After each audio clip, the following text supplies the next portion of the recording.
before we'll talk about you, about UB40, about music, talk football, we'll talk about your team, Birmingham City, who can still win the championship. Yeah, well we just beat Chelsea, we're doing very well. You know, the song for Birmingham City is "We've never won anything," you know. But we have very loyal supporters, you know, called the Zulus, and they're the first multiracial football hooligans. You know, we're very sort of proud of them. Yeah, and Birmingham City are doing very well for themselves eventually. Do you usually go to the stadium? No, I don't go there because I live a long way from Birmingham now. So did you hear about Mauritius before being contacted to perform here? I think everyone knows about Mauritius. You know, it's very famous for being a beautiful place, and I mean, the dodos.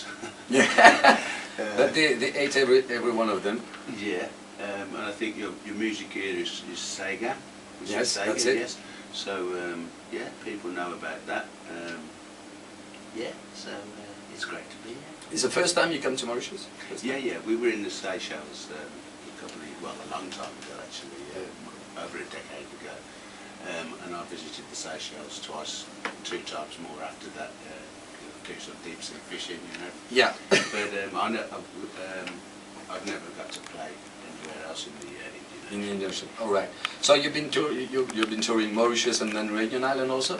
Yes, that's it. That's Reunion Island is first, and then we come back and we play Mauritius. So when people say Ali Campbell, do they mean UB40?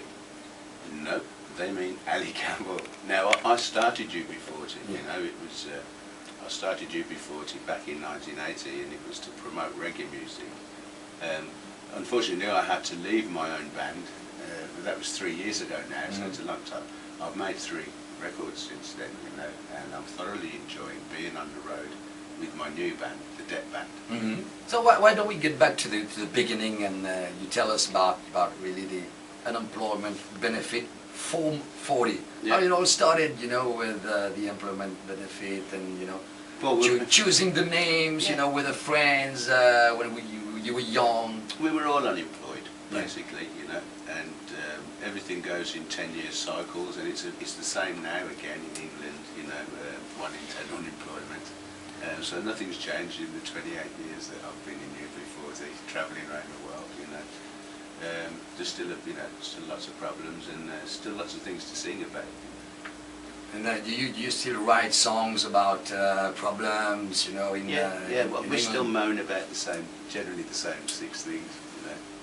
So reggae is a music, you know, from Jamaica. It's kind of black music, and you were perhaps the first. I don't know if there were, you know, white groups of reggae, but I think internationally you were one of the first white group or mix, a white and black group. Yeah, to do. I don't mind being called white because I am white, but white and black group. The half of that's UB40 that are black did object to that quite strongly.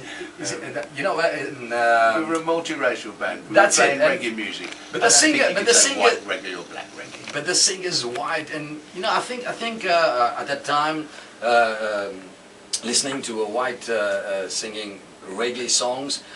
How was it in England? Was the success of the group? Well, the only problems I've ever had being a white exponent of reggae have been from white middle-class journalists, you know. I've worked with most of the Jamaican artists, young and old, you know, and we're very well received in Jamaica, you know, UB40. Everyone knows what UB40 was doing, and everybody knows, you know, what I'm doing now with the Det Band. It's promoting reggae, you know, so, you know, we're respected for that. And like I said, the only people that ever had a problem with my colour were white journalists, were white middle-class journalists, you know, and I don't know. What's the favourite album of Ali Campbell, talking about UB40? UB40 album, I'd have to go for Guns in the Ghetto. Okay. Yeah, that's because I produced most of that, you know, and... that's more your style. Yeah, and you know, that's why I'm enjoying what I'm doing now, you know, because I've always produced UB40 songs, and so I made 24 albums with them. So now I'm enjoying making albums on my own. You know, it's a lot easier and it's a lot quicker with the guys I've got around me, the Det Band, and also when I'm working with Sly and Robbie, you know, it's an absolute joy to work with them. And I think I'm coming up with the best productions I've ever done. You know, with the new album, the Great British Songs, it's without doubt the best productions I've done. One last question, talking about UB40, I mean 70 million albums, 62 singles, 3 UK #1, but all cover versions, Red Red Wine, I Can't Help Falling in Love, and I Got You Babe with Kirsty Hines. And Baby Come Back, Baby Come Back. That's 4 #1s. 4 #1s, Yeah. That's good. And why it's all cover versions, is that the UB40 touch that makes the difference, that make people rediscover the songs? I think when we got into reggae, we thought what we were listening to was original reggae songs. Yeah. But the songs that we thought were reggae songs, like Red Red Wine, weren't. They were covers already. They were covered. That was a cover of the Neil Diamond song. Exactly. And the other songs that we loved from that same era were covers of R&B hits, you know. So cover songs is something that is synonymous to reggae music, you know, and it's something that we've always done. And at the beginning of this year, I did a cover with Fun Loving Criminals, and I did Prince Purple Rain, which wasn't a very obvious cover to do in reggae, but it worked really well, and the Fun Loving Criminals did a great backing to it. So that got me to thinking about what else I could cover, you know, as covering records is what I do best, you know, as well as writing my own. I thought, let's go for some iconic 60s tunes by iconic 60s bands, you know, like the Beatles, the Stones, Kinks and the Hollies. You know. So could I make those into reggae songs? And so that's what I did. I went off to Jamaica with Sly and Robbie again. Sly done by Robbie Shakespeare, who I think are the best drum and bass. So now one question I think you've been asked sometimes since 2 years. 2 years now. Why? 3 years. Why have you left UB40? Well, I think it was time. I had a lot of problems with the management of UB40. Yeah, I heard that. And yeah. that was the reason I left. You know, originally when I started recording, running free, I wasn't going to be leaving UB40. I didn't choose to leave my own band. You know, what happened over the next couple of months meant it impossible for me to stay. You know, so. You know, I made 24 albums with UB40, you know, I was with them for 28 years, you know. You get less for killing one of them, right, you know. So, you know. No, leave them like this, it's well, all that's right. it, yes, you know, I think that was then and this is now, you know. And as I said before, I started UB40 to promote reggae music and especially to promote dub. And I'm doing exactly the same thing now with the Dead Band. I'm promoting reggae and I'm going around the world, you know. I'm enjoying myself. I don't see a reunion ever happening with UB40 because for me it would be going backwards, you know, musically and live as well. I think I've moved on now, you know, so I'm only doing what I'm doing with the new. So was it a problem of management or also a musical problem? No musical differences. You're still friends with them? No, I haven't spoken to any of them since I left. It was an acrimonious spirit, you know, which is pretty well known, you know.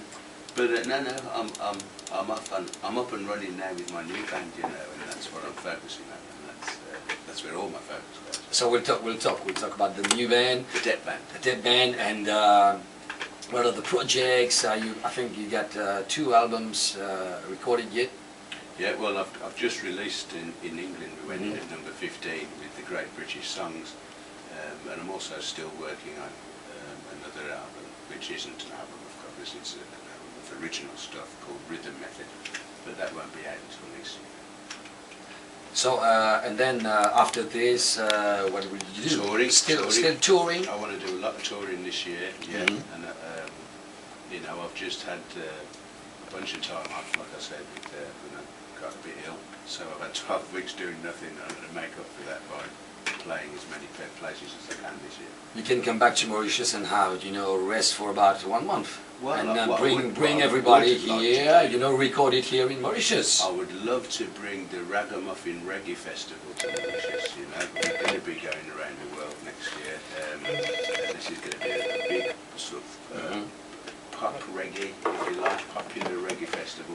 there's a big reggae festival here called Reggae Danza, and there was your friend Nutty with Yeah, good old Nutty. yeah, and Yeah. with you did cover up with him. He was invited. Yes, he's mon ami. That's it. Many years. So you speak a little bit French, Ali? No. No.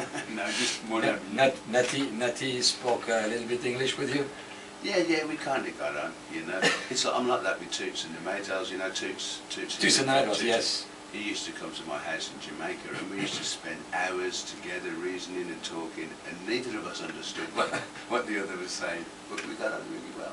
So why singing the song Kingston Town then?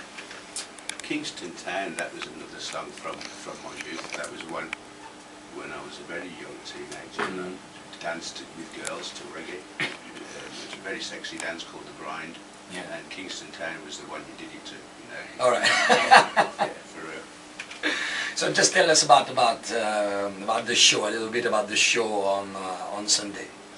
Well, I think I've got the hottest reggae band that's on the road at the moment playing with me, the Debt Band. It's the same size as UB40. We've got a 3-piece brass section, and we'll be playing old favourites and new favourites too. All right, that's going to be great then.